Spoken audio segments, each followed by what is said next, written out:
Ada orang yang dikontrakan itu, yang hidupnya level di bawah kita ya. Jadi kita mesti bersyukur. Dia lihat suaminya itu ya digonceng sama perempuan. Maka dia maksudnya memberitahukan kepada istrinya itu, aku tadi ketemu suamimu digonceng sama perempuan. Gitu. Nggak masak Pak istrinya, nggak masak.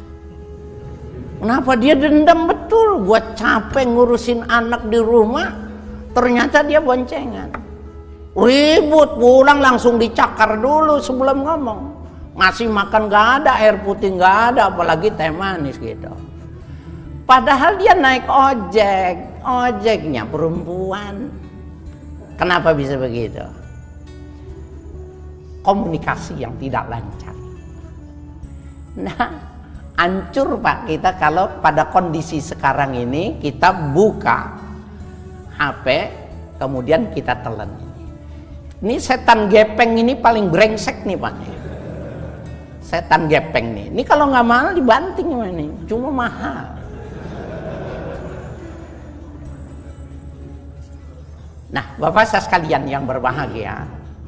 Lalu bagaimana kita memilih media Islam yang perlu kita pedomani? Di kalangan ulama-ulama itu meneliti ada dua tipologi media Islam itu.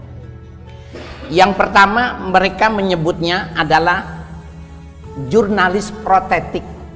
Nah, jurnalis profetik ini, mohon maaf ya, jurnalis profetik.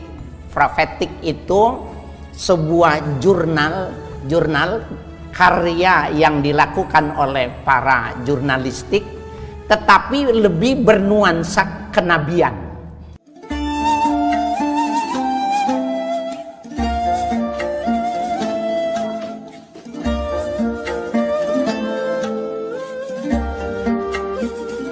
Dia menjadi dakwatun nubuwah, melakukan jurnalistik, kerja jurnalistik, tetapi yang dia lakukan itu ada dakwatun nubuwah, dakwah kenabian, menyampaikannya berita-beritanya bagus, validitasnya bagus, sumbernya jelas, beritanya tidak menyerang, beritanya lembut, menyejukkan. Itu salah satu ciri dari media sosial yang Islami, Pak. Nah, kita bisa lihat seperti ya NU punya, ya Muhammadiyah punya nu.id. Muhammadiyah dulu sudah ada, itu dari dulu sudah masyhur, jurnal yang dikeluarkan para Madinah, ya panji masyarakat di zaman dulu itu sudah ada. Mereka adalah orang-orang jurnalis yang profetik.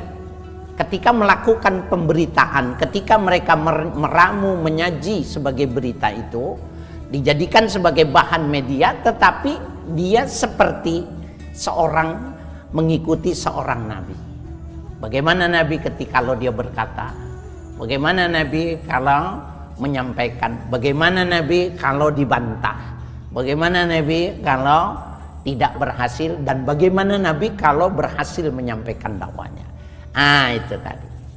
Nah, prototipe yang kedua ini jurnalis yang provokatif. Nah, ini banyak banget Pak, jumlahnya lebih banyak. Saya ulangin nih, halo, jumlahnya lebih banyak Bapak.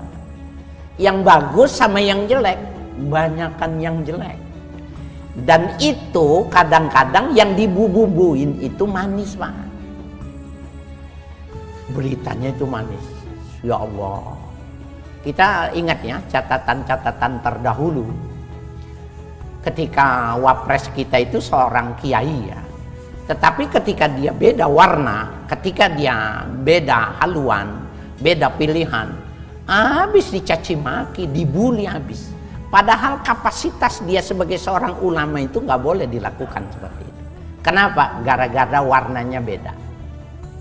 Ini saya mau tanya nih, bapak-bapak, ibu-ibu, ya, dan para pemirsa, ada nggak di sini yang suami istri partainya beda? Ada nggak? Kagak enak Pak. Dia akurnya kalau lagi butuh doang. Nggak enak Pak. Nah oleh karena itu Bapak Ibu sekalian, para pemirsa dimanapun Anda berada, ini bagian dari sebuah gaya ya, leadership, kepemimpinan seorang suami. Jangan sampai nih anak sama istri beda, ya nggak enak, saling memaki nanti, saling membuli, dan nanti hilang kehormatan orang tua sama anak karena beda pilihan. Ini harus diupayakan. Kita tentunya tidak akan berbicara politik praktis ya, karena memang tidak boleh disampaikan di tempat ibadah. Tetapi pendidikan politik nggak boleh tidak disampaikan. Bukankah di zaman Nabi itu membangun politik, budaya, ekonomi di masjid?